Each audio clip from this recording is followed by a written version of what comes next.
Hey, everybody. Welcome to this week's edition of WeAreSC.com's Inside the Trojan Huddle. We're coming to you just days after the Penn State game and now at the midpoint of the season. So we're going to talk about both. We're going to talk about Penn State. We're going to talk about a mid-year review and spend a little bit of time talking about what the long-term future outlook is for USC football, because I think that may be in dispute with the fans right now. Got the usual crew on board: Eric McKinney, Mark Holkin. I'm Chris Arledge. If you watched the show before, you know who we are, and you still came back. I appreciate that. Surprised, but pleasantly surprised. Okay, guys. Last week I complained that we were taking too many gut punches. That was another gut punch, and I'm still not entirely sure how to feel about it. So let's start with this. I want to know if you think USC overachieved or underachieved Saturday against the number 4 team in the country. Eric, why don't you start us off? They did both. They did both. And that's going to be, I think, my answer for a lot of this stuff. There's so much of it's this guy's fault or this team is exactly this or that kind of thing. There's so much to sort of spread around and so much nuance, I think, to this team right now. Look, on paper, Penn State was coming in as in terms of the travel they had to do and the spread coming into the game, a fairly significant favorite in that one. And USC, I thought, did well to stand up to them. I don't know how many people assumed USC would put up 30 points against what has been a very good Penn State defense, and they were in it. Now, they underachieved in the game. When you're up 14 early, when you have another lead in the fourth quarter, you can't fall apart like that.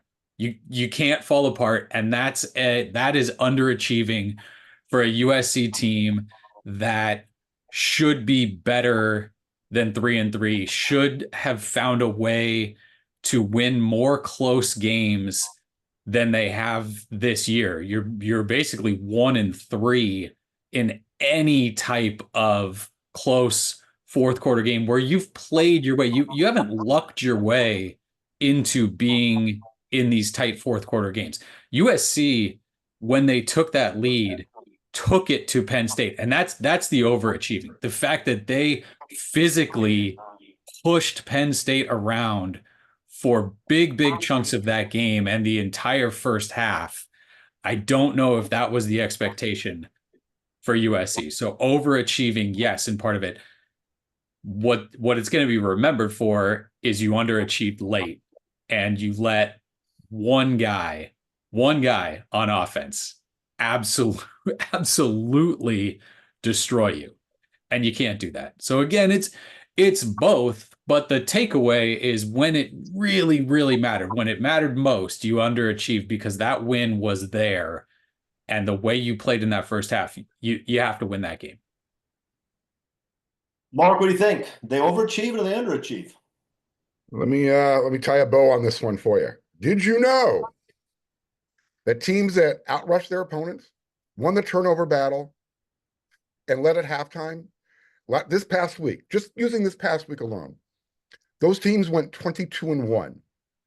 Guess who the one was? Who was it? It was USC. Oh, okay. I don't know. Yeah, I get everything Eric just said. Very eloquent.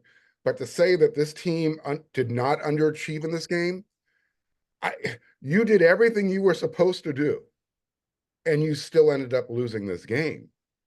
And I don't know how that happens. I mean, I watched it happen. But again, here's how it happens. You had in the first half, you generated 2 turnovers. You started with the ball inside Penn State's 30-yard line. You got 2 field goals out of it. One of it, you can say, all right, you're already in field goal range. Why are you playing so conservative offensively? There was no shots downfield. You typically take your shot on first down in that situation. Instead, it was run for no gain, a sideways pass for -3 yards, and then on third down, you rush for a yard. You end up with the same result, a field goal. You were already there. So there was no aggressiveness, no opportunity to win it there. And I think you're underachieving. You're not telling your team, hey, let's go win the game right now. You're already up 14-3 at this point. And I kind of understand why they did it. You've already had 140 something yards at that point. But then you had another opportunity late in the game, or late in the first half. That opportunity was maybe stolen from you with a bad call by the official. There was that block on, I think it was Walker Lyons, who got called for an illegal block. Tough call. Yeah, tough call. So again, you don't want to say the team is overachieving and underachieving. What I'm saying is this team is not taking the opportunity when it's there. They're doing the right things. They're just not getting the end result. So again, it's frustrating. Yes, Eric, you are correct. They overachieved, they underachieved. But when you're doing those three things, it's hard to figure out why they're losing these close games. Are they a good team? I don't know right now.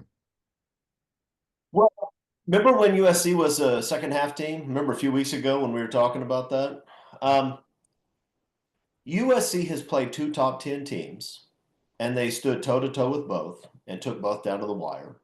And if you look at it from a big picture perspective, one of those turned out their way, one of them turned out the other way. And I don't necessarily have a problem with that. It's a game they should have won. They were up 2 scores. But if you just looked at Penn State and LSU and say, okay, 2 dead even games, in one of them they made the play they needed to make at the end to win, and the other one they didn't make the play they needed to win at the end, I can live with that. I mean, the problem this year really are the other 2 losses. I mean, the Minnesota loss was horrific, and it's going to have a dramatic impact on this season. No matter what USC does, that loss was a really bad loss and just a terrible effort. The Michigan loss was a bad loss. I get that one. They have a great defensive line, and that's a tough matchup for USC's offense right now. Although I think they're getting better. We'll talk about that.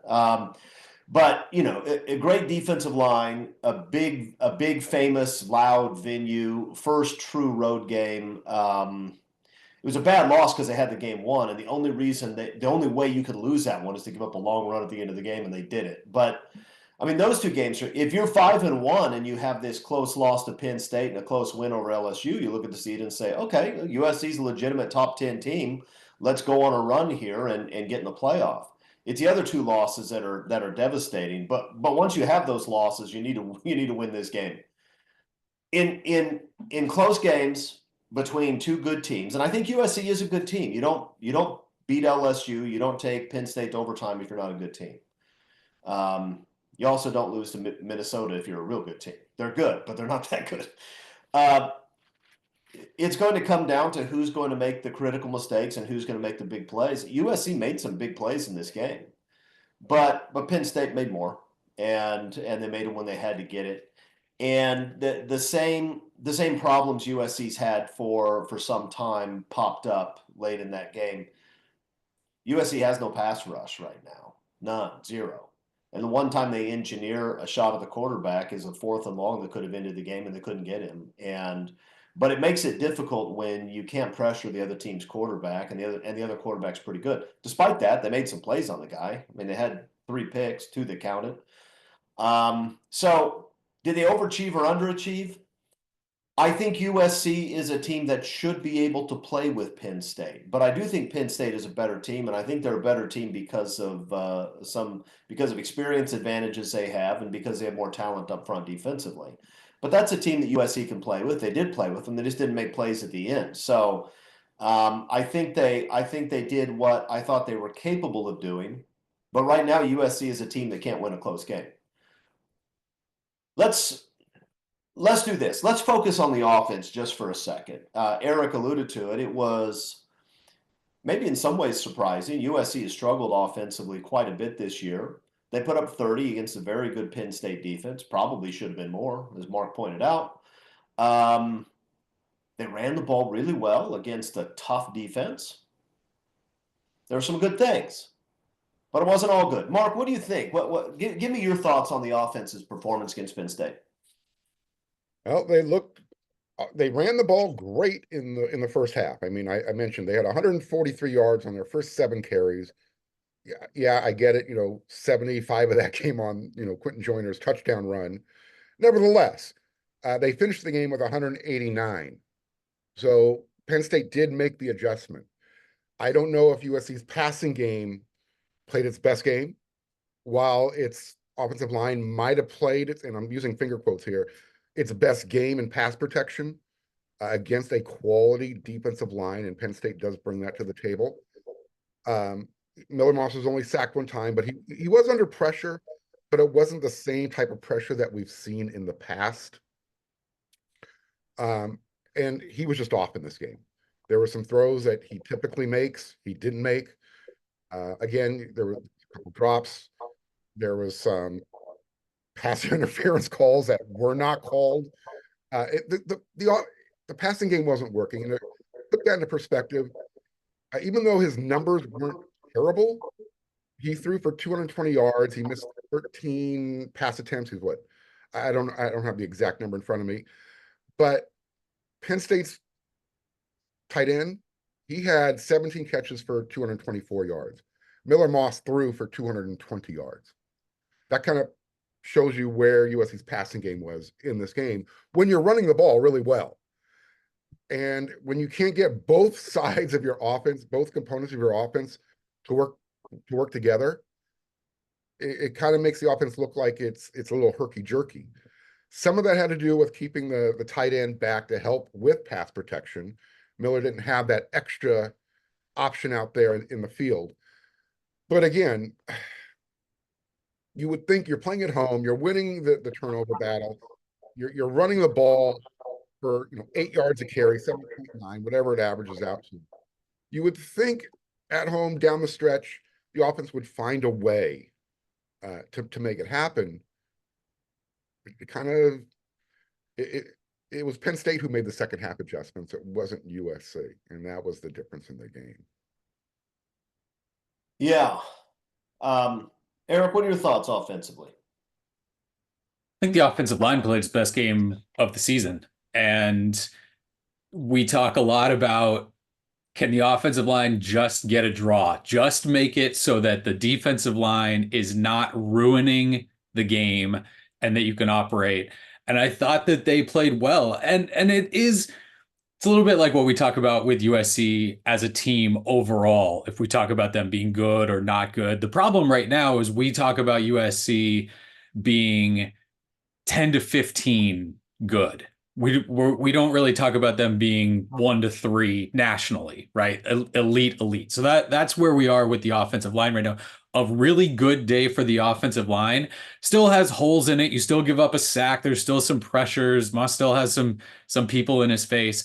But overall, the line played good enough to win. It was a bad time for Miller Moss to have his worst game throwing the ball. And I don't think you can say, oh, he lost it for USC, but he didn't make the throws and the plays to win it. He didn't make enough winning plays. There were some here and there. I mean, the obvious one is at the end to Deuce Robinson, where is there pressure coming from the left side? Probably a little bit. I have to imagine that Miller Moss would stand up and say, give me that throw every game. Give me that throw to get a chance to win every game, and I'm fine with that.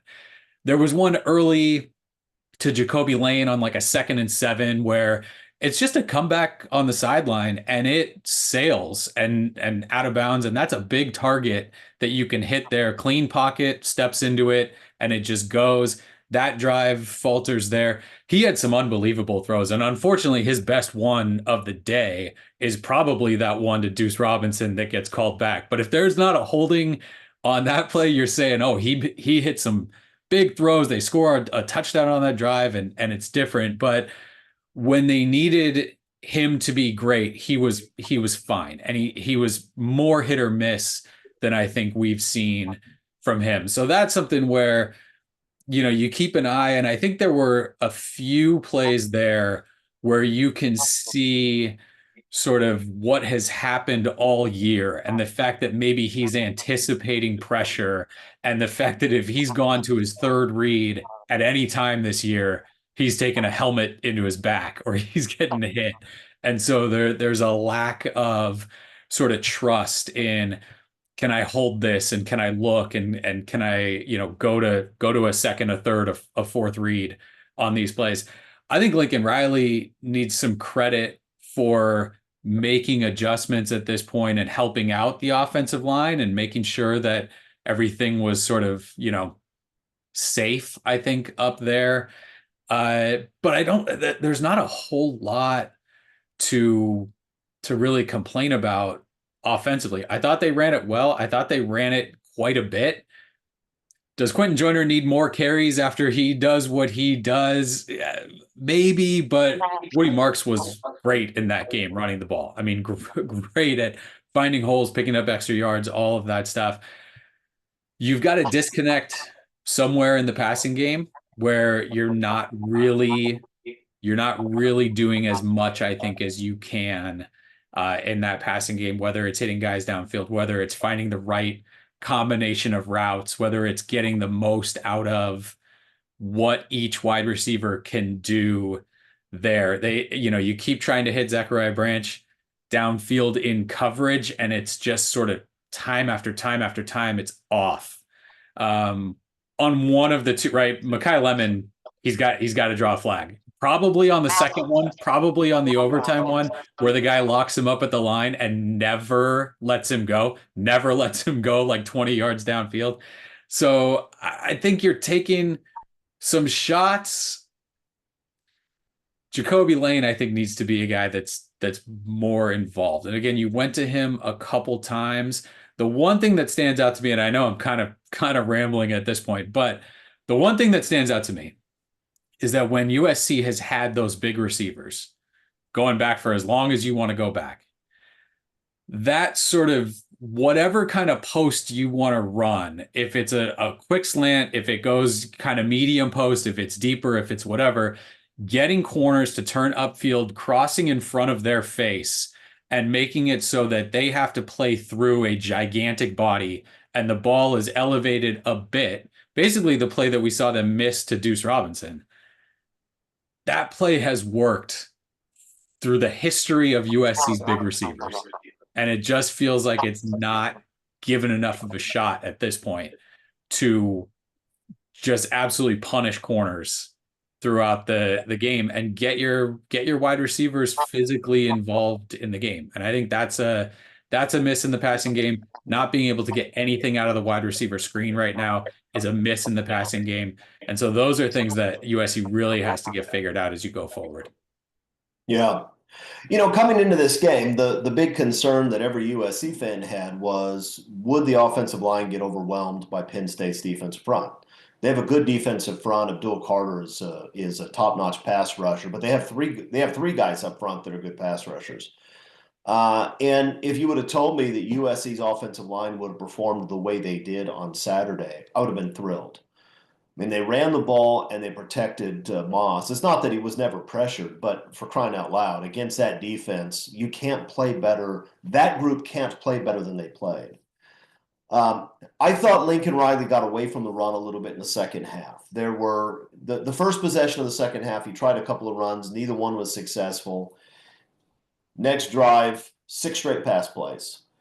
The one after that, after the turnover, 3 straight pass plays. Or actually 2 out of 3 pass plays, and the run was a second long. I think when you're running the ball as well as they were, you can't afford to do that, especially because they turn around the next time they get the ball back when it was 23-23, and Marks for 6, Marks for 9, Marks for 11, Joyner for 4, Marks for 4. I mean, they were still able to run the ball. Penn State didn't stop them from running the ball. They stopped trying for a couple of drives, and I think that's a mistake, especially with this offense. You need to be able to run the ball and do play action. So I was a little bit disappointed in that, but I wasn't disappointed in the offensive line. USC fans don't want to hear it because Miller Moss is maybe the fan favorite on this team, and for good reasons.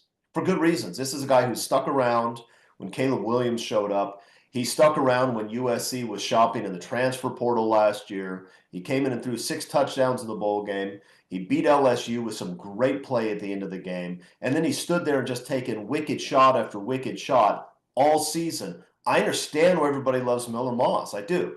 He wasn't very good Saturday. And while it's not fair to say that one missed pass cost USC the game, there in a game that close, there are lots of plays that make the difference. It is fair to say that quarterbacks are judged how they play in the big moment. And if you have the ball and a chance to win the game and you miss badly on a very easy throw that could win the game, if you're the quarterback, you get credit, right? I mean, Bill Buckner fielded a lot of good ground balls, but the one he missed in the World Series, everybody remembers. There's a reason for that. And the top quarterbacks, Montana had a lot of bad games, or a lot of games where he was inconsistent, but he comes in and he drives down the field and wins the game at the end. Miller Moss had a chance to be a hero, and he missed an easy throw. I mean, that is an easy routine throw to a 6'6" guy who's wide open. You can't miss that. And he knows that, but that's a tough miss there. Go ahead, Mark. You want to say something? No denying he didn't hit that throw, but let's not pretend like that the field goal attempt was going to be a make. We're talking about a similar range from what Lance missed in overtime. So again, I'm not trying to maybe. I actually don't know. Watching the play over and over again, there's room to run after that. If that's a strike, there's room to run, and you have time for another play if he goes down right there. Let's open that door, because there would have been a lot more time had maybe the clock management. I want to talk about that later. I want to talk about the clock management later. Let's not get into that one. I don't disagree with you. I had issues with the clock management. I don't know where Deuce gets tackled on that play. If that ball hits him in the chest, I think he's closer to the 20 or 25 yard line, and I think and I feel pretty good about Lance making that one. But that's, Miller Moss has done enough this season that I don't want to overly beat up on him, but I also don't want to pretend that he was good Saturday, because he was very inconsistent. He made some great throws. He also made some bad throws. And one of my concerns in the passing game right now is, as Eric mentioned, we're not taking advantage of the big body wide receivers. We have trouble. We should be winning 5, 6, 7 jump balls a game with Deuce Robinson and Jacoby Lane here. And I don't think it's because those guys aren't able to go up and get the ball. I think we have a hard time throwing that back shoulder fade. We saw it multiple times Saturday where the ball's 5 yards behind him and out of bounds. He's got to get that play down, because those guys are a problem for any corner in the country. I mean, they're so tall, their arms are so long, they can both go up and get it. You need to punish corners with that, and USC right now is not doing it. That's a problem. Eric put up a stat earlier, yesterday, the day before. There's 12 teams that have 50-yard pass plays. That don't have. And USC is one of those 12 teams. And UCLA has 2. UCLA has 2 plays. Zachariah Branch can't get separation even in one-on-one. There's something going on here, like to what you guys are talking about. USC's not striking downfield, whether it's a big receiver, your fastest receiver, whomever, it ain't working. Yeah, no, I agree with that. There's a lot of checkdowns. USC throws a ton of 3-yard routes on 3rd and 9. I mean, it's every game you're seeing that 4, 5, 6 times. Here's the thing. We'll talk about this a little bit more later, so I'm not going to go into it a ton. USC's offense is not very experienced. They're just not. And these are all guys that need to get better. Miller Moss will get better. Those receivers will get better. The offensive line, especially the 2 second-year guys, will get better. You have a tight end that's barely played. You have a ton of guys on the field that have not played a lot of football, and the game hasn't slowed down the way it needs to yet, I think, for some of these guys. And so even though there's a lot of talent there, you also have a lot of inconsistency as a result. I thought the offense was okay. They needed to convert one of those 2 short fields. They needed to, and they needed to hit that 3rd down pass. They needed to. I mean, those are plays you have to make to win a tough game like this, and they didn't. So now let's talk about the defense, because Tale of 2 halves. It was hard not to enjoy the first. The second was tough to watch. Who wants to go first? I don't remember whose turn it is. We don't even take turns. Mark, go first. I just don't understand how at a certain point in the second half, someone just isn't saying, you're going to go spy number 44. I don't care what else happens on the field. Your responsibility is number 44. It's not that he was open. It looked like they were blown coverage type of assignments. And it happens once, it'll happen twice. But when it happens, 4 or 5 times, you're asking yourself, what's going on with the defensive mindset right now? What is Coach Danton Lynn not seeing? Because usually USC makes that second half adjustment and their defense is in the right place. They're making the tackle. And throughout USC's history, they've always been affected by an opponent's tight end. This time it went to, I don't know what happened, but again, 17 catches, 224 yards. That's how you lost. Penn State didn't do anything else in their passing game. I got it. They had 400 total yards of passing yards, but it wasn't like their wideouts were killing USC. It wasn't their running backs catching the wheel route out of the backfield. It was just a slow buildup, and all of a sudden you look up and say, whoa, 400 yards of passing's up there on the scoreboard. And you're holding Penn State, which loves to run the ball, to 118 yards. It didn't make sense. You won the turnover battle. You did everything you were supposed to do, except keep them out of the end zone. Yeah. Well, I guess they did have one big running back catch out of the backfield, but you're right. That's not what was killing them. Eric, thoughts on the defense? You can't let one guy do that. I mean, it's pretty simple, right? And that's not anything that USC coaches and players don't know. Like they didn't go out and say, let's not cover this guy. It felt like a real mix of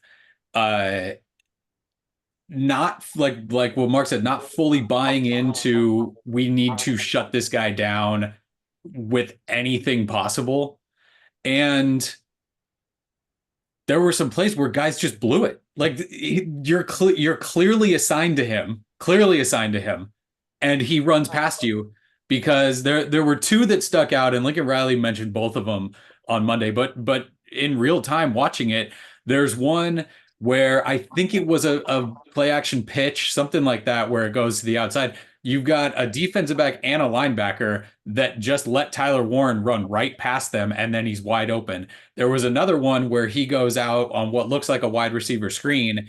He puts his hand up to fake block for half a second, and the defender lets him run right by him, and then he's wide open there. So there was enough stuff like that where it wasn't 100. It didn't feel like it was 100% on the coaching staff, because there were definitely plays out there where it's like, you're responsible. Don't let this guy catch it.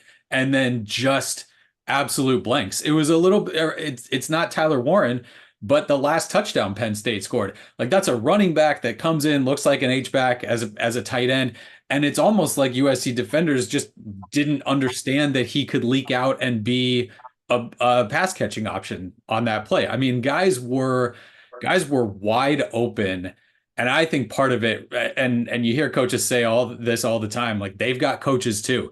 And Andy Kotelnicki, the offensive coordinator for Penn State, not a perfect game, right? Slow early, but I can always appreciate an offensive coordinator that says, that's our matchup. Give me everything we've got to get the ball to that guy or make plays off of that guy.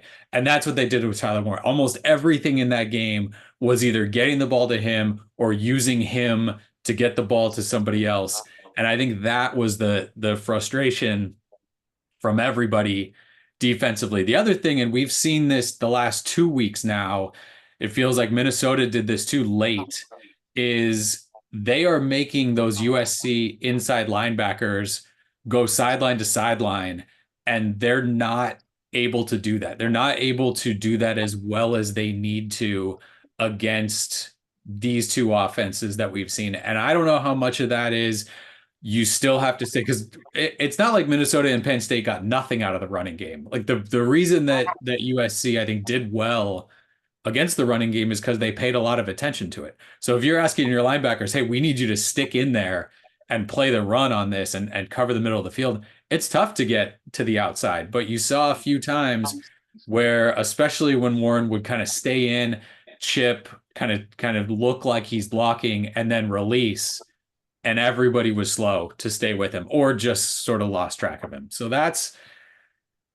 the frustration on that, is that you played well on most everything else except him. And then the other thing too is the two big fourth downs. I mean, one of them is set up where Danton Lynn, again, I think got out schemed sometimes in that game. Certainly not his best game either. But when you dial up and get free pressure straight up the middle on a fourth down play, you're asking your players to make the play. You're asking your players to make the play. And again, that's something where I think the guys would say, we got to make that play. And so to go two key fourth downs to a receiver who hadn't really done a whole lot, but clearly kind of targeted on those plays. Yeah, there's some of it where the guys have to make the plays. Yeah, there's this USC defense has a fatal flaw right now. That is that they just can't rush the passer. They just can't. They don't have anybody who can rush the passer. And that's a problem, because it means that what, 4th and 10 and 4th and 7, these plays that are usually extraordinarily difficult to convert, they're not all that difficult, because the quarterback's going to have plenty of time. Look, USC goes into this game, they're playing against a team that is balanced, that has two good backs, one fantastic back and one really good back, a good offensive line, and they can throw. What you want to do is you want to make them one-dimensional and then try to hurt them in the passing game. Take away the run game, hurt them in the passing game. I mean, it worked, really. They held them to, 109 total yards rushing? That's fantastic against that team. And they get 2 picks, and they hold them to short field goals 3 times in the red zone.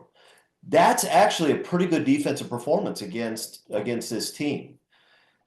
All you have to do is, one, have the offense convert some of their short field opportunities, obviously. But on top of that, you've given up 20. You've done all of that, and you've given up 23 points. You need to get one of the 4th and longs and win the game.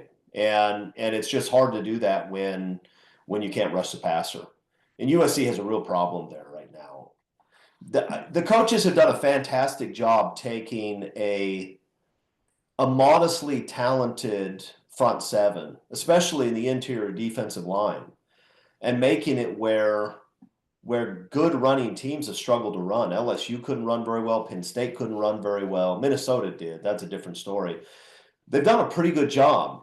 What they haven't figured out how to do is take their far more talented edge guys and figure out how to get those guys to the quarterback, because they're not getting close. And I know Riley and Lynn both earlier in the year say, well, there's lots of, it's not all about sacks. You move the quarterback off his spot and you collapse the pocket, all that stuff. That's all fine. They're not doing that either.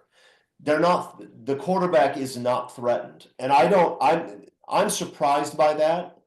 I thought that there was a chance that Anthony Lucas and Braylon Shelby would be a problem coming off the edge. I thought that if they didn't, Cameron Fountain might get some reps and he might be a problem coming off the edge. But right now, no tackle that they play against has to worry about those guys getting pressure on the quarterback. That's a huge problem in college football, because teams throw the ball a lot, and it puts your defensive backs in a tough spot. So I think that's about as well as the defense can play against a quality opponent. And the thing that made it more difficult was the inability to get a pass rush. But that's every week. So I just think that's just the way it is now. I'm not gonna say I'm shocked that they didn't put pressure on Penn State. They don't put pressure on anybody. Mark. I was just going to say they don't put any type of exotic pressure on anybody. Rarely do you see, bring in more than 4 guys. Occasionally when they run a corner blitz, they get there. There's not enough of that. I mean, Jamil Muhammad, he was there. He had the chance. You gotta finish that play. Yeah. So it's almost like there's more bad luck than good luck sometimes.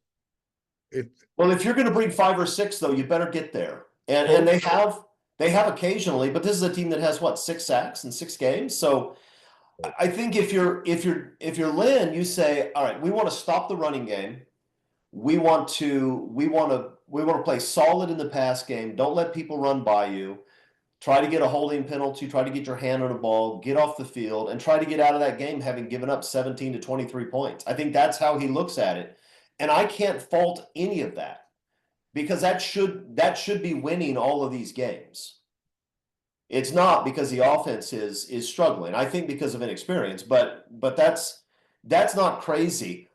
And I do think that if you're Lynn, you like your secondary, but you might not like your secondary matched up one-on-one if you're blitzing and still not getting pressure. That you might not like at all. And I think that's what he's worried about.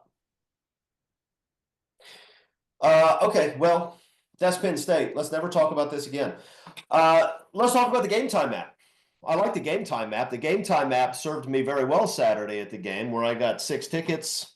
I was sitting well, kind of where Mark is in this picture right here. It was easy. It was cheap. I mean cheaper. But Game Time app is a good option. USC still has some big games at the Coliseum. Nebraska's gonna be a fun game. They travel. Their fans are great. They have a freshman quarterback who can make some plays. That's a good game to watch.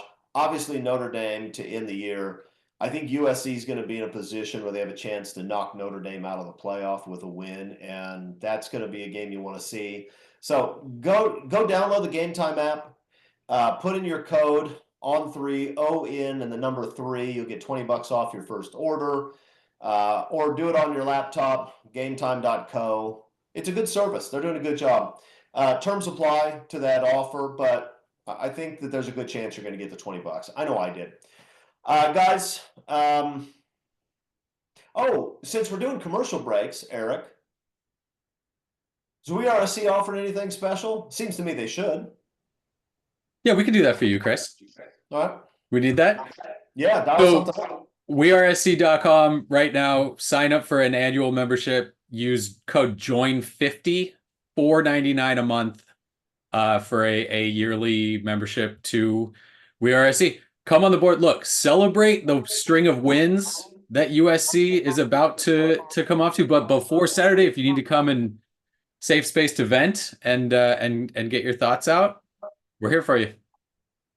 Yeah. There's always good stuff on the board. There's going to be some. I suspect there's going to be some recruiting news coming up in the next couple of weeks. I think there's going to be some news coming up sooner than that. But and we'll talk some. Maybe we'll talk a little bit of recruiting before we're done. But there's stuff. There's stuff on the board. Go join. $5. I mean, come on, $5 a month. You waste a lot more than that on all kinds of things that don't make any sense. Waste it on us. Okay, guys, we're now halfway through the season. It doesn't seem like it should already be here, but it is. So I want to do a quick mid-year review. I want to break it down in a few different categories. I want to start with one that Mark sort of brought up earlier. That's clock management.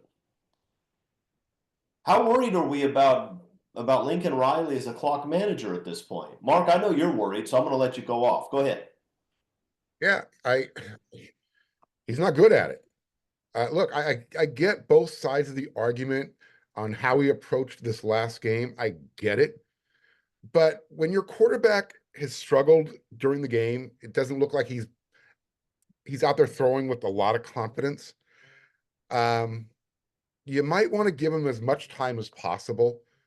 And it just felt like he was playing for a winning field goal. That doesn't feel like a Lincoln Riley type of offense. And I think he's kind of caught in the middle right now. Hey, my running game's working. Let's use the running game. But I'm known for my passing game, and I got to get those passing stats up. And when you play conservatively on offense, it's kind of like a prevent defense. When you play prevent defense, you typically end up losing. That same philosophy needs to be applied on offense. You had a chance to move the ball downfield, and instead of calling a timeout, James Franklin's calling it with 15 seconds left. Yes, Miller should have hit that throw to Deuce Robinson. He had a chance to compose himself on the sideline, but your mind is working a little bit differently at this point. Now the nuance of it is I have to make this throw. I don't have any more opportunities. Whereas if you're maybe using your timeouts more judiciously, going downfield, making sure everyone's on the same page, making sure everybody's calm, making sure everybody understands on this play, this assignment, we need to do this. And Coach Riley even kind of alluded to that on the Trojans Live radio show Monday night. If Lincoln Riley wants to take that next step in his development as a head coach, I think, and I know we're going to talk about this in the next question, yes, he needs to delegate more. He needs to be a head coach. He needs to give up play calling because there's just too much going on the field to be focused on the play you're calling, the next play you want to call after that, and maybe even still thinking about the play you called before the one that's at hand right now. I don't know if Lincoln Riley's strength is clock management right now. He didn't do it well against Minnesota, and I think he could have handled it differently at home against Penn State. Eric, I think you had a slightly different take on that. I'm going to side with Mark in a second on that third down, the failure to call a timeout on that third down play at the end. But if I'm not mistaken, I think you felt more favorably towards that decision than we did. What's your take? Should we be worried about this clock management issue with Lincoln Riley at this point? I think it's fair to worry about it. So looking at it in real time, looking back at it, I think a timeout with 20 to 25, like if you call them early, if you call them after the first down play and after the second down play, if you don't get it, I think it's like a minute and 10 seconds or something that you're giving it back to Penn State. At that point, the Penn State offense felt like it was playing with 15 guys on the field. Like they are coming back down and winning in regulation, I think, at that point. So I can understand the idea of we want this to be the final drive. I think that you can leave a little bit more time on the clock than having it running at 14 because USC was snapped. The ball got snapped. Like they snapped it at 14. It wasn't like they weren't set and it was going to tick under 10 or something by the time that snap came in. So I can understand, hey, we want this third down to be, if we pick up the 10, 12 yards that we think we're going to get on this, then we've got either one more play or we're okay kicking a 48, 49, 50 yard field goal potentially on the last play of the game. It feels safe, but it also feels like we want to protect our defense that had one play, right? One drive that was a 1 and out where they got a pick on the first thing. Every other drive was a scoring drive in the second half for Penn State. I mean, touchdowns, field goals, whatever it was, 70 plus 90-yard drives on that one. So again, I understand the concept of we want to run out the clock basically with this possession. I think the 20, 22, 25 seconds on that third down play still gives you enough time to be comfortable that you can keep going. And if you don't get it, and the thought is we've got a punt, that's not enough time for Penn State to come down. The thing that I think is more interesting in terms of clock management is when USC is just the play clock stuff, when USC is substituting offensively and that you are now allowing, look, this is something the Big Ten and college football and all of that has to look at. But absent of that, it feels like every week USC makes a late substitution offensively. The opponent sends a guy crawling out onto the field and another guy doesn't know what am I supposed to do? Then goes crawling off the field and it's a wasted timeout on a situation where USC's ready to go with like 18 seconds left on the clock. So I think that's something you have to start to factor in every week, and you just can't get caught out like that consistently, because when officials are giving teams timeouts back after they take them, like we saw at Minnesota, you can't keep having that happen.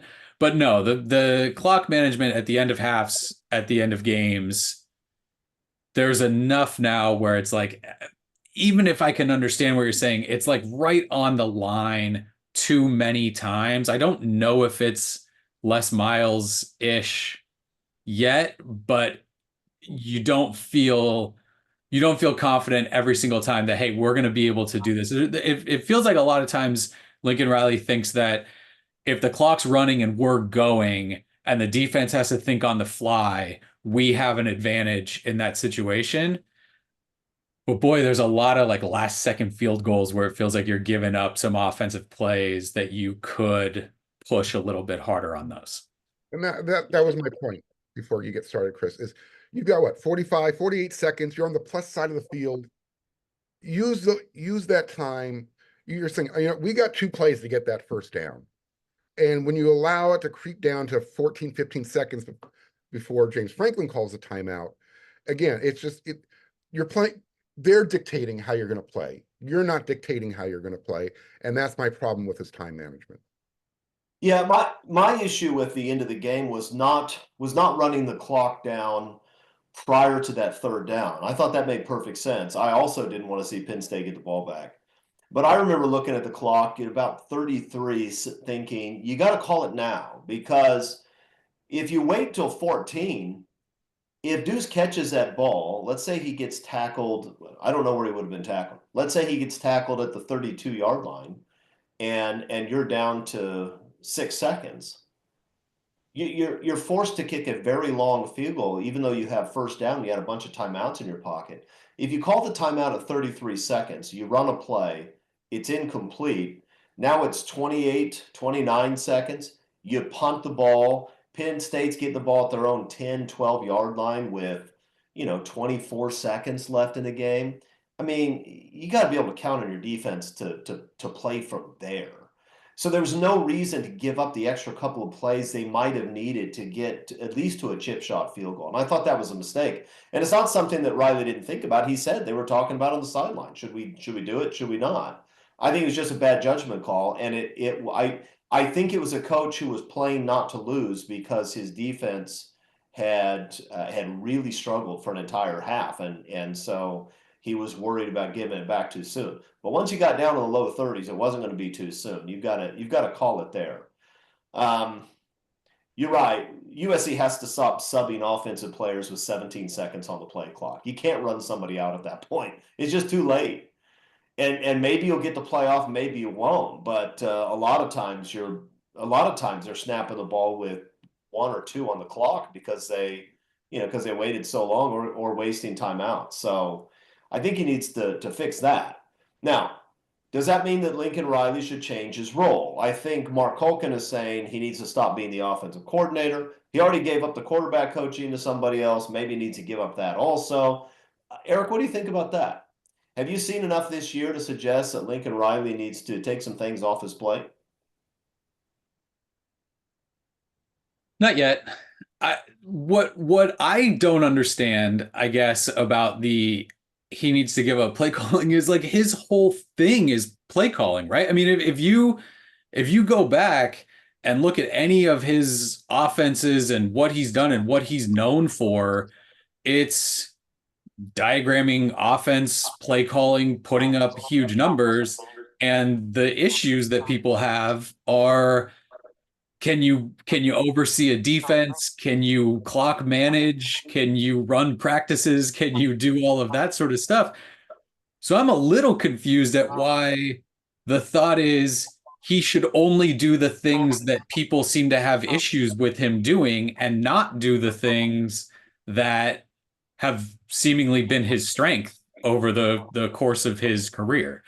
So I think it's one of those where at this point, I think we can see that there's some stuff where he's still learning to be a head coach. And it's tough to say that because he's been a head coach for so long, but he took over a very good, strong Oklahoma program where I'm not saying he coasted, but you could. I mean, it was so ingrained that they had defensive guys, they had offensive linemen, they had a recruiting base, even though Oklahoma has no players, but guys were attracted to Oklahoma. He takes over at USC where, I mean, anything that could be bad was bad. And I still think that people don't really understand what a hole he had to dig his way out of. So there's a lot of stuff where he's learning about USC and about this whole process now. And I think unfortunately it's something where, yeah, he's going to have to learn how to do some of this stuff in putting a program together and all those things. But I just don't, that's my issue with, oh, he should give up quarterback coaching, he should give up offensive play calling. Like he is a quarterback guru. He has been a great offensive play caller for his career. When you start chopping out the things it feels he's really good at and really kind of confident in and comfortable doing, I don't know if you're totally going the right way on that. All right, Mark, make your argument. I'll compromise with you, Eric. Take back the quarterback coaching duties, give up the play calling. I look at it this way.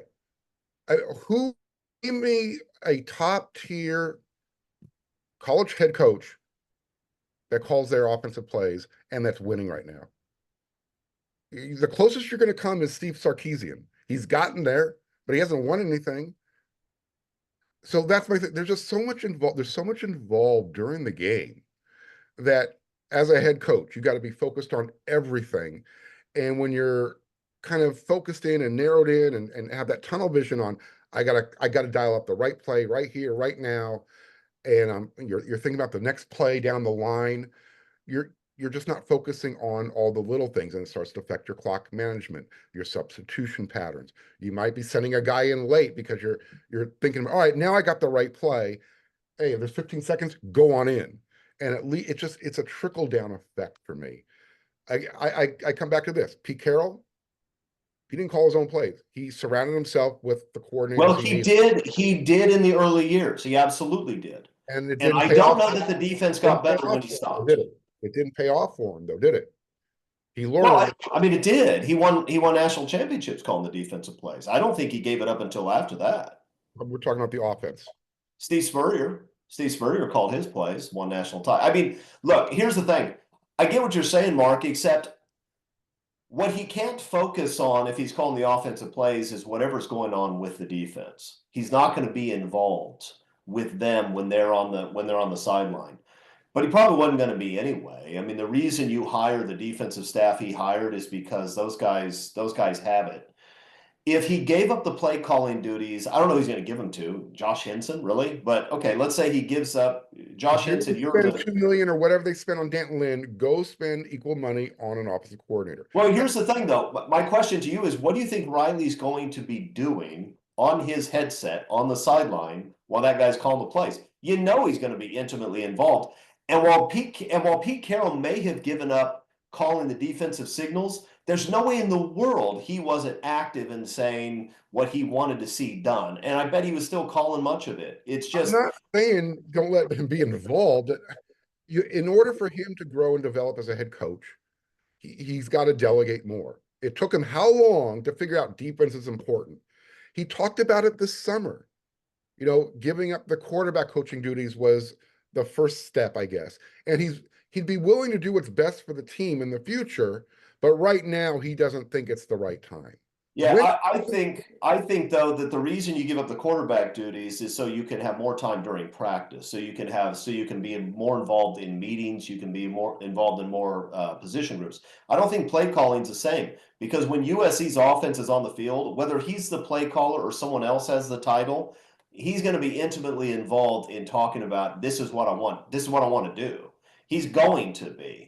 And I don't think that's the reason that his clock management is poor. I think he's exercising bad judgment. He said we talked about it. Should we call it? No, let's let it run down to 14. Give ourselves one shot at it. I think that's a mistake, but he had the discussion. It's not like he couldn't talk about it. So I hear what you're saying. You may be right. I'm not sold yet, just because what I want from Lincoln Riley is to put a Lincoln Riley offense on the field. And I think the reason that's not happening right now has more to do with the inexperience at so many positions than it does anything else. And I suspect if they find a way to replace a couple of offensive linemen that are going to leave after this year, and And if they can find some experience for those guys, and if the other guys grow up offensively, I think we're having a very different discussion next year. I think we're again looking at a team that's scoring 40 points a game. That's my guess. But something's wrong. So maybe you're right. Something's wrong. I mean, I'd rather have more help on those decisions, right? I'd rather have more help with the head coaching aspect stuff than the offense, right? Like who's that conversation with?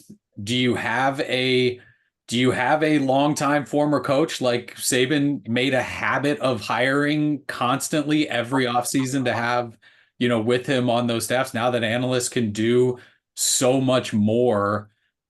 That's sort of the voice that I would rather have in there. Hey, this is the timeout call, right? And do you trust that? Who's that guy? What's that relationship like? But yeah, ultimately, I mean, Franklin talked about that too. James Franklin doesn't call his offensive plays, but he's involved. Hey, we need to take a shot right here. Hey, let's get this. Let's do this. Let's look at this. So they're always going to be pretty heavily involved. And it just feels like Riley has such ownership of what offense he puts out there and what they try to do.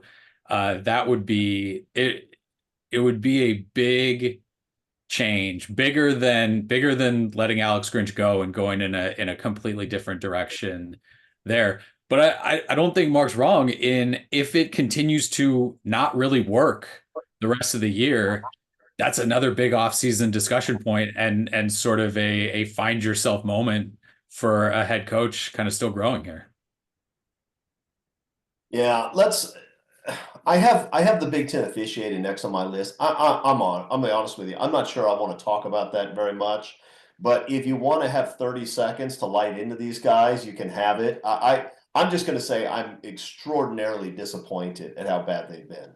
Extraordinarily disappointed. I do like that they let guys play, but the inconsistencies, the horrible missed calls, it's been shocking to me, and that's coming from somebody who's been watching Pac-12, Pac-10 officials for decades. If official incompetence is shocking someone like me, that's a problem. Anybody want to light into these guys, or should we just ignore it? You tell me. The floor is yours. They suck. Okay. In fact, they openly admit that they don't even follow their own rules in instant replay. There's blatant pass interference calls a second and a half before the ball's arriving. Illegal blocks that are being called that you're like, well, wait a minute, he hit him in the shoulder. They suck. The fact that we are yearning for the Pac-10, Pac-12 officials, it tells you all you need to know. Yeah, it's been great. Ashamed of them. That roughing the passing penalty on Anthony Lucas, I threw up in my mouth a little bit when I watched it. First of all, that was in a season of horrific missed calls. I'm not sure I've seen one that bad. It looked to me, one, that he was falling down, and two, that he didn't hit him. So it not only was not an intentional hit, but it wasn't even a hit. I think his sleeve may have grazed his thigh. It was shockingly bad. He fell to the ground, his hand hit one foot, and he was sliding through. He hit the other foot. And Drew Alar literally went Euro soccer player and flopped and kicked his foot out like he had just been shot by a gun. It was the craziest thing you've ever seen. And somehow it's not worse than the Kamari Ramsey penalty. I mean, and the Mackay, right? The two on Mackay, pick one.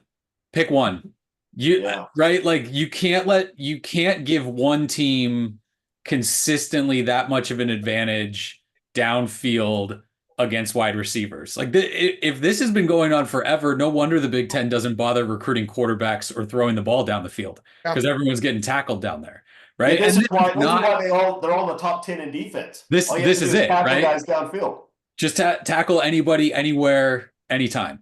But I will say, like, this is not a Big Ten specific issue. If you go look around, there are official complaints about officials for every single conference this year. A lot of sort of national voices talking about this is bordering on travesty, unwatchable stuff right now with how bad it's been. So and Lincoln Riley talked about this on Monday, where he says, look, we're always going to be in favor of letting them play, but you have to draw the line. You have to be better about not shifting the course of the game and leaning so heavily one side or the other.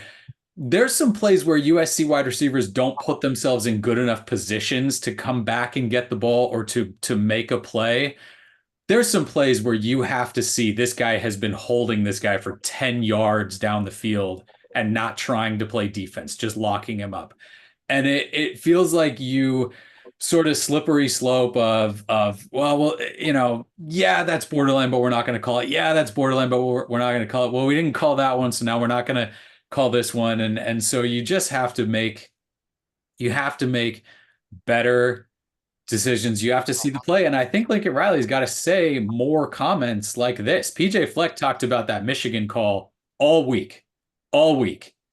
And when push comes to shove at the end of the Minnesota USC game, who's getting the call, right? There was a play early in that USC Penn State game where Cade Eldridge blocks split zone, comes back from the backside and hits a Penn State player low. And I know there's so many of these weird rules. Oh, if you're 10-2 on him, if he's in the tackle box, if you're doing all this stuff, which first of all, stop giving officials more decisions that they have to make. Like that, we can understand we don't want to do that. But the Penn State defensive end gets hit low and he goes immediately to the official and he talks to him about it. And then the next time it happens, guess what? There's the flag. So you don't want Lincoln Riley, especially after a loss, to come out and just say the officiating was terrible. But I think he's handled it well early, where he makes mention of it. Eyes are sort of on it. Does it matter against Maryland?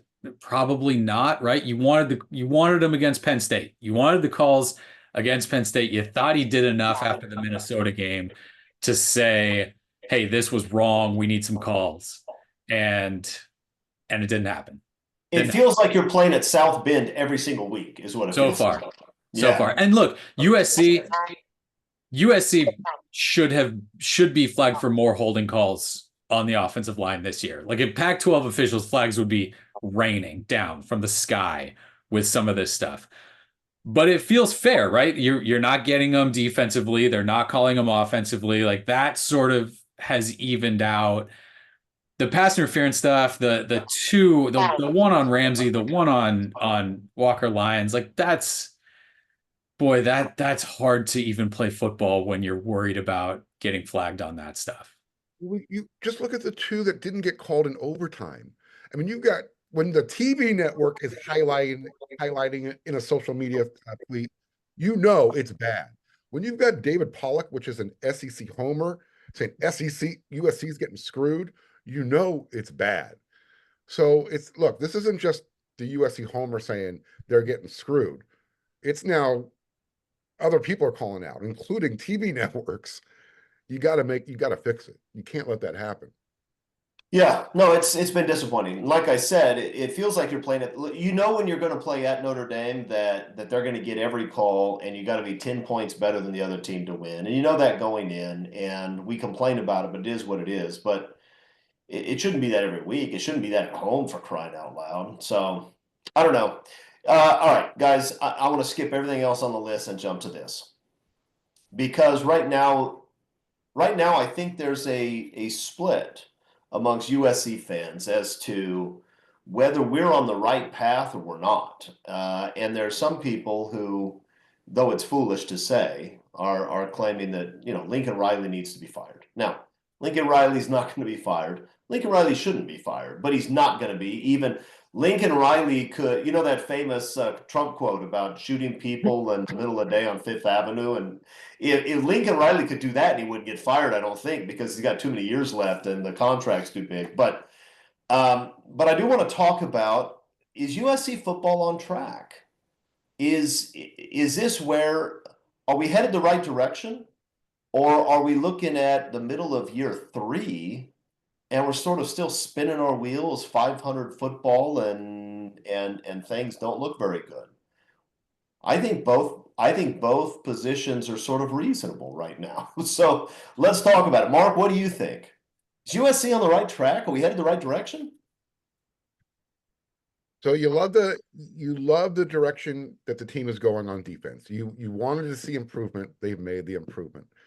There's still room to grow. But right now, this season's starting to feel a lot more like 2001, Pete Carroll's first year, than where it should be in year 3. You think about all those close losses, and after every game that USC loses this year, Lincoln Riley, we're close. We're 2 plays away. We're 3 plays away. Whatever, however many games we're in now, we're that many plays away. 3 losses, yada, yada, yada. So I think they're on the right track. They're trying to bring in more talent. Eric talked about that a little bit earlier. That was just one of the problems that Lincoln Riley inherited. So it hasn't been great. You're dealing with a whole new era of college football. You have NIL, you've got the transfer portal, and you're trying to get USC back to where it was using those things, but sometimes it doesn't feel like USC is 100% in using those tools at their disposal. I think long term they're on the right track. We can't keep saying they're close. We're halfway through year 3. You should be able to see a definitive line in the same, like, yeah, you know what? This team they're going to be okay. You think they're going to be okay on defense now, but now you're looking at the offense and thinking, what's the problem? So it's hard to kind of just put your finger on what's going on. Should they be 6-0? Should they be 5-1? Should they be 4-2? They shouldn't be 3-3. And that's what makes this so difficult to accept the season, because as difficult as that schedule was up front, they played good enough to win each one of these games, except for maybe that game at Minnesota. It didn't look like they were in the game. That's a game they never should have lost, but that's also a game they didn't deserve to win. Right. Yeah. What do you think, Eric? Are we on the right path, or should we be panicking? Yeah, so the Minnesota, just to tie that, the Minnesota loss looks worse after the Penn State game, right? I mean, they knew Penn State was going to be a physical challenge, and they felt up for it. They knew Michigan was going to be a physical challenge, and they were up for it. They knew LSU was going to be a physical challenge, and they were up for it. It felt like they thought they could just show up and beat Minnesota, which is not a good place for a team to be. Again, I'm not in their brains. I don't know what they were thinking, but that's what it felt like. And when you're building a program and when you're going on the road and when you're doing all that stuff, you can't show up like that. So that's a big hit, I think, for this team and for the program. For the program going forward, Mark mentioned the 2001 season, and that's the one that I keep thinking about. The problem that USC fans are going to have right now is that this really does feel like year 1 for Lincoln Riley and what he wants to do. And nobody wants to hear that. But I think it's true. And I think what he did over this offseason, for 99% of it, puts this team on the right path going forward. You cannot not look, the results defensively have been sort of up or down, but how they're playing with who they have on the field and available right now is solid. Yep. What they did defensively, adding those coaches, is very impressive for an offseason. It took Lincoln Riley too long to get there. That, right, indisputable on that. The 5-year or 10-year or whatever plan that Lincoln Riley got pitched by the USC athletic director in charge at that time, and the plan that Lincoln Riley showed up with when he got to USC were not right. It didn't work, right? Because that was it. We've got Alex Grinch. We're going to get small. We're going to get fast. We're going to do all this stuff. No, it didn't work.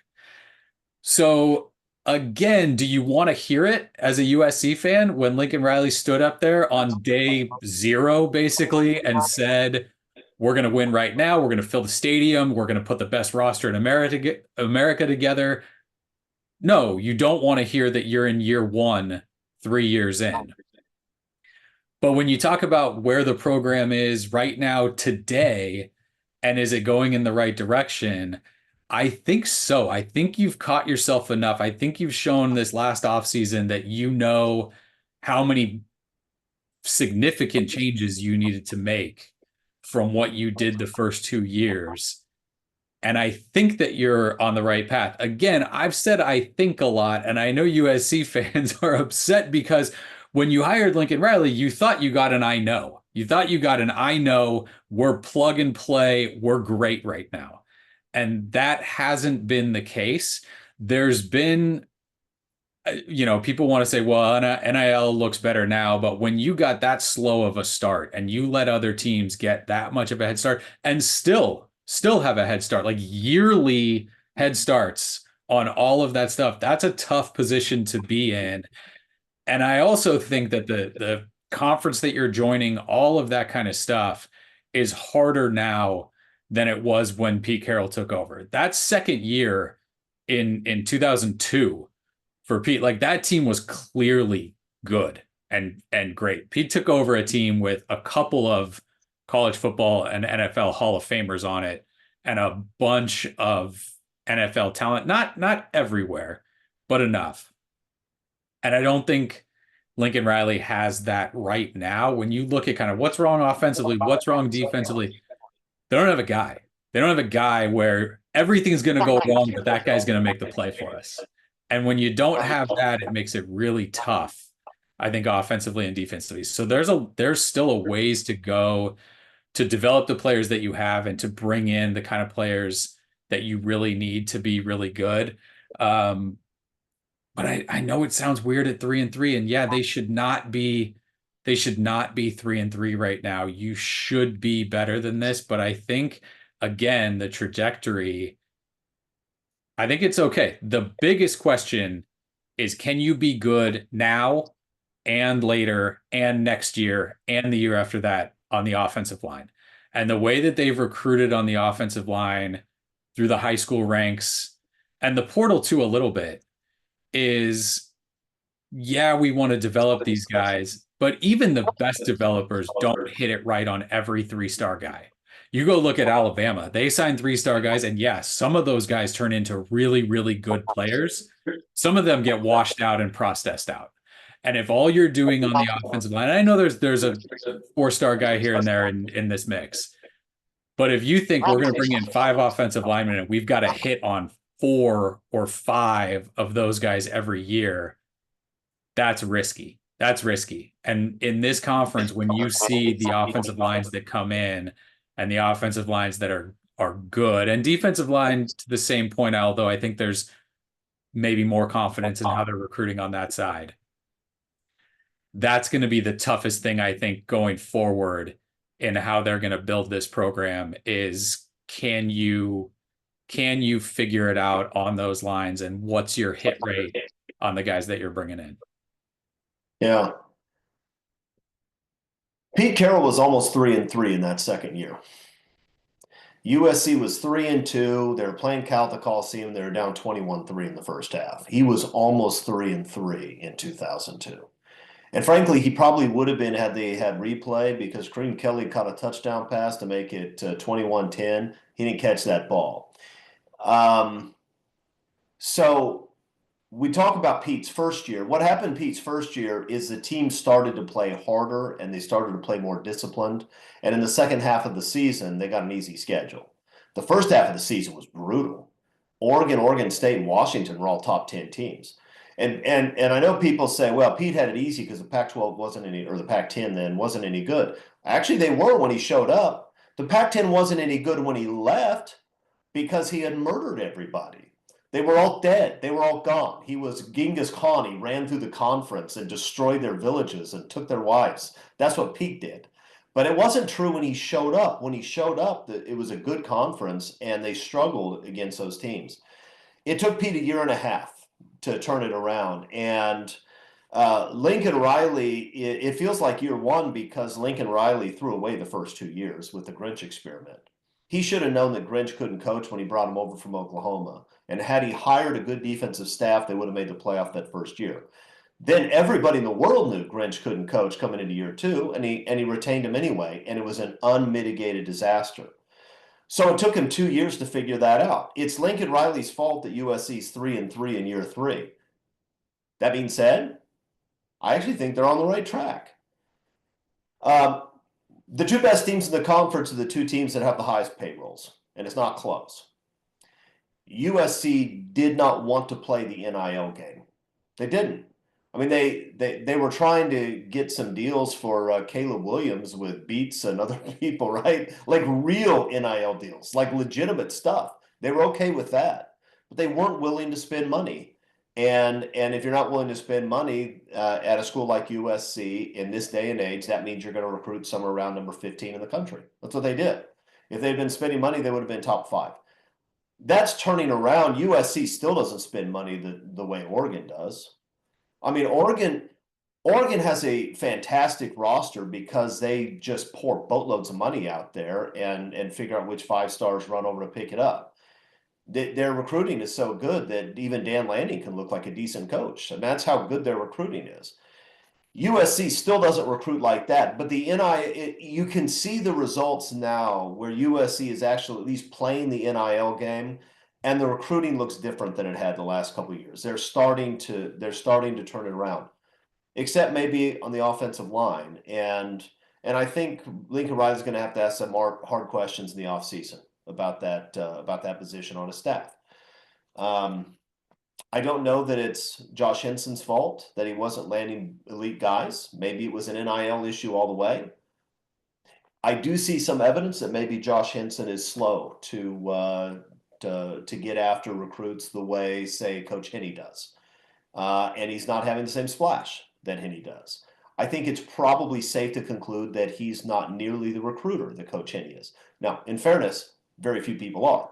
But you're not seeing the same sort of splash there. And they're probably going to have to change that somehow. I don't know whether that means bigger checks or whether that means a different O-line coach, but they're probably going to have to do something about that. But the recruiting's coming around. Lincoln Riley has solved the single biggest problem facing his career and his program. That is, can Lincoln Riley actually put together a culture that allows defense to flourish? I think the answer is yes. With this staff, they're clearly, people talked about, well, I think the way he practices means you can't play good defense. Well, they're practicing well enough these guys can tackle now. They're practicing well enough that guys who nobody thought anything of are going toe-to-toe with LSU's offensive line and Penn State's offensive line. So I think he solved that problem. But USC still has a roster that's not an elite roster, and it's not close. It's a good enough roster that they can go toe-to-toe with fringe top 10 teams, I think is what it is. But they need to get better at a lot of spots. And offensively, they just need to get older and more experienced. This offense next year will be a completely different deal, assuming they can find a couple of transfer portal offensive linemen that they can plug in. So I think the long-term future looks good, even though the short-term past has been extraordinarily frustrating. Because this team should not be 3-3 right now, not even close. They should be 5-1. You split Penn State, you split LSU, you win that Michigan game because Michigan can't throw a pass, and you win that Minnesota game because Minnesota's lousy and you just didn't show up. You do that, you're 5-1, and you're headed to the playoff, and things look very different. This Penn State loss it was so hard to digest. I mean, again, I said at the top of the show. They held the lead at halftime. They won the turnover battle. They won the game, the ground game. You don't lose this game at home. It's teams that checked off those 3 boxes. They were 22-1 last week, and USC was the 1. Yeah, it makes no sense. Well, I suspect a lot of those 22 played teams that weren't as good as Penn State. But I hear what you're saying. When you check those boxes, you expect to be able to win. And the reality is USC had 3 plays at the end of that game. If they make any of the 3, they win the game. That's why, this is why it feels like 2001. You're in every game. You're losing every game by a touchdown or less. Yep, that's right. Which is also why you want to see some young guys play. I mean, they're playing young guys all over, but it does become, look, you don't trash this season, right? You still anytime you finish UCLA Notre Dame back to back in Los Angeles, both games, like you've got stuff to play for, especially when Notre Dame seems to be a good team this year. And you got a chance to put some wins together. And honestly, a regular season at 9-3, that's fine. Look, everybody on the outside, 7-5 this year. Like that, those were all the numbers for USC. 7-5, 7-5, maybe an 8-4 here and there. 7-5 was the analytic numbers, the national numbers, all of that. So you still have some stuff to play for, but I think you need to dabble a little bit in who do we need next year and where do we need there. Look, that's why you want to run Elijah Page out there constantly. You want to run Alani Noah out there constantly after what happened at Michigan and what happened early. Look, Emmanuel Prignon, not great last year. Not great. Got better throughout the year. If you're setting a couple of those offensive linemen to play like he's played this year in 2025, right? If those guys come back and play like that, okay. And this was some of the stuff that you didn't really do in 2022 and 2023. Like Caleb Williams was such a band-aid and such a we got to win now type of mentality that it's really difficult and proved kind of impossible to how do we win right now? And also how do we set ourselves up to win for the future? And I think they're bridging that gap a little bit now, and having this really tough schedule early, I think does the opposite of what 2022 did, where, hey, we're winning all these games. Are we good? Are they good? Is that a good team that's winning those games? I don't think so. Like they got a bunch of turnover, some skill, some luck, but that 2022 schedule was so easy that I think you got to paint over maybe some of the cracks instead of doing real foundational work. And if that's what this year is doing, again, do you want to throw away a year? No. Do USC fans want to sit through these 3 losses early in the year? No. When you were told we're going to win right now, and you saw that they won right now. But I think the growing pains that you see, especially again against an early tough schedule, if you start to put that together, and again, the offensive line, terrible against Michigan. Lincoln Riley said we did some stuff that's my fault. Better, then better, then better, and you're seeing some steps there. And so, yeah, it's tough to say this is a unfixable train wreck of a program. But I think you do want to start to see a little bit of like let's see some more of the young guys. Let's get some of those snaps ready, because you are where you're veteran, you're going to lose those guys, and you need to be able to not have a hole where you say the only way we're saved here is if we go get a transfer portal guy. Because if you're not winning in the transfer portal, which they haven't really been landing elite guys in the portal everywhere, then I think you're recruiting well enough, especially defensively, where those guys can be key players for you over the next few years. Yeah, and you're going to have some games coming up where getting, the Elijah Newbies of the world 10, 15 plays a game, it sounds very possible. Desmond Stevens, we've been hearing how good this guy is. He comes in and makes a really nice pick and a heck of a return. I mean, he looked like a corner running that ball back. So yeah, I mean, I think the one spot where you have to get some guys in the portal is offensive line, because I don't think you can expect that entire class is going to be ready to play in their 3rd year. But other than that, I think, I think your skill positions you feel pretty good about. I think your young defensive lineman you feel pretty good about. You may need to go find an edge rusher in the portal. Unless you can find one on campus who can rush a passer. We haven't seen it yet. You may need to do that. But I think they're on their way to something good. I don't know if that something good is a series of 10-2 type seasons, or whether they're actually going to rejoin the elite under Lincoln Riley. I don't think anybody knows that. Some people think they know it. They say no. I'm not sold on that yet. But yeah, you don't want to be 3-3 here. But But you can finish this season 8-4. You can finish this season 9-3. You play well the next 5 weeks and go into that Notre Dame game 8-3 with a chance to knock Notre Dame out of the playoff, and you do that. That's a good season. That still counts as a good season, especially because this team was not going to win the national title this year. We knew coming in they didn't have that kind of talent.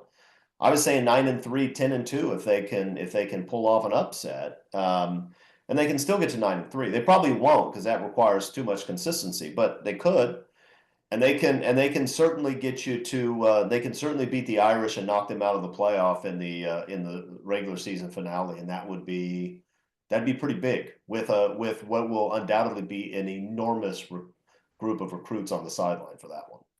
Can't have more Minnesota kids, right? You can't have that. Full effort, play hard. All of like those are the positive signs you want to see as the season goes along. I mean, look, we talked about defensively against Penn State. That's without you're a starting corner and your best playmaker at linebacker who probably gets matched up against Tyler Warren at least a handful of times in that game. I mean, that they had kind of a hand tied behind their back not having those two guys. And the edge rusher has been that's been a consistent issue. You want to look at sort of Danton Lynn did this at UCLA last year. Yeah, they had a easy first round pick at edge rusher that changed every single game that they played in and how they got defended every single time. You look at opposing offensive coordinators. Yeah, 5's good. We'll leave 5 and handle anything they bring, or at least we'll feel fine about that. So if we knew, in hindsight we know that Leatu became a first round draft pick, where is Anthony Lucas? Where is Braylon Shelby? I mean, what is what's their ceiling? Because they're playing in a scheme now that's better designed than what we've seen in the past, but you're still not getting the production. So it's not like USC doesn't have the parts to make it happen, but it's not happening right now. But this is that, right? This is the experience year for those guys. This is the year where you play, put the snaps in, and you start to realize what it is to play at this level. So you've got, right, you've 6 games, and I know they've played some before, but not really. It was sort of handfuls of snaps. For Lucas College. How much did he play as a true freshman? Understand. And then how much game experience? Game experience is completely different than practice field stuff and just being in a program. Like, you have to see what works on the field. You have to play against tackles like this, against offensive lines, against schemes like this to see it. And there's some guys don't need it. Some guys are unbelievable and just have it. But you can't discount a year of seeing it, experiencing it, and then growing from that as the year goes along, right? If they're still at 0, if you're still at 0 against UCLA at Notre Dame and that sort of impact you're making, then all right, let's start to see it. But at Maryland, at like some of these teams coming up here, no, you got to start seeing a little bit more because you've faced the challenges earlier in the year against some really good offensive lines.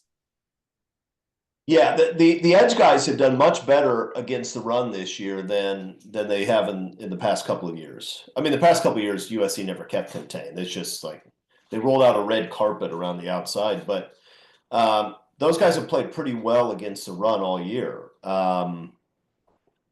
Why are they not? I mean, are there pass rush techniques they need to pick up that they haven't picked up yet? I don't know. But it's been disappointing that they haven't been able to beat anybody this year, because you have to be able to rush the passer to be a consistently good defense. If not, a team with a good quarterback and a good tight end might light you up for 220 yards. I mean, that stuff happens when the quarterback can just sit back there. Okay. I think that's enough. We've been talking forever. Guys, are we done? Do you have anything else you want to say? I don't think there's anything else we need to say. Mark, do you have something to add? Something good? I'll just start going off on a rant. I don't want to do that. Yeah, I mean, there's a time and a place for that. Got to beat Maryland, right? At Maryland, that's a program check game. Like the trajectory, all of that kind of stuff. Like this is there's the added travel and all of that kind of stuff, but you can't show up like Minnesota. This tells you sort of you need to be able to check road games like this off in the win column, play well, separate, show up, hit somebody. It tells you who you are as a program, I think, these kind of games. Yeah, we're having a very different discussion if they don't take care of business against these guys. Well, they go from partial bowl prep mode to full bowl prep mode where, you know what, we got to just look at the future. If you're a 3-4, every single young guy, you're getting a lot of playing time. The vets. Yeah, let's hope we're not. I don't think they're going to be there after the Maryland game. Let's hope we're not, because then the season goes from being disappointing so far, but you still have some stuff to play for, to being just a Helton-esque grease fire. Let's not even breathe that into existence. All right, we're done. Thanks for joining us. Hope to see you next week. Hope we have some fun stuff to talk about next week. But who knows? Until then, fight on, everybody.